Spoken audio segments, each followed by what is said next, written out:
காரப்புட்டு செய்கிறதுக்கு 1.5 டம்ளர் புட்டு மாவு எடுத்து வச்சுருக்கிறேங்க. நான் இன்றைக்கி வீடியோவில் யூஸ் பண்ணுற புட்டு மாவு வீட்டில் அரைச்சது, எங்கள் அம்மா அரைச்சி கொடுத்ததுங்க.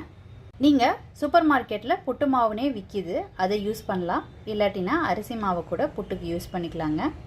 இந்த மாவுக்கு தேவையான உப்பு சேர்த்துக்கிறேன். புட்டுக்கு பெசரி எடுத்துக்கலாங்க.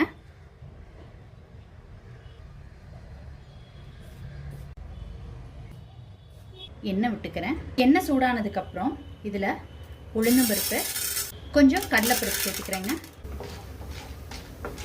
கொஞ்சம் கோல்டன் ப்ரௌனாக வந்ததுக்கப்புறம் இதில் பெரிய வெங்காயம், ஒரு கொத்து கருவேப்பிலையை, ஒரு கேரட் துருவுனது சேர்த்துக்கிறேன். இப்போ இதில் 1 ஸ்பூன் சில்லி ஃப்ளேக்ஸ் சேர்த்துக்கிறேன் காரத்துக்கு. இப்போ தேங்காய் சேர்த்துக்கிறேங்க. இந்த மிக்சருக்கு தேவையான உப்பு சேர்த்துக்கிறேங்க. புட்டு மாவு பெசர்னதில் ஏற்கனவே உப்பு போட்டுக்கோங்க. இதுக்கு மட்டும் தேவையான உப்பு சேர்த்துக்கிட்டு இருக்கேன். இப்போ இது நல்லா கலந்து விட்டுக்கலாம்.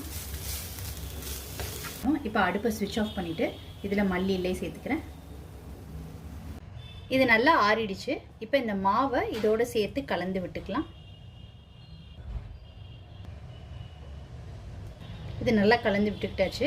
இப்போ புட்டு மேக்கரில் ஃபில் பண்ணிக்கலாங்க.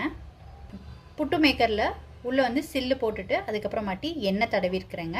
இப்போ மாவும் தேங்காவும் ஃபில் பண்ணிக்கலாம்.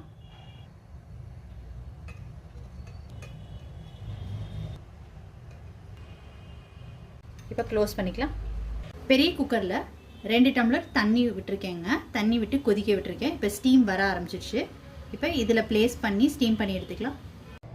இப்போ புட்டு குக்கு ஆயிடுச்சு. ஓப்பன் பண்ணிக்கலாம்.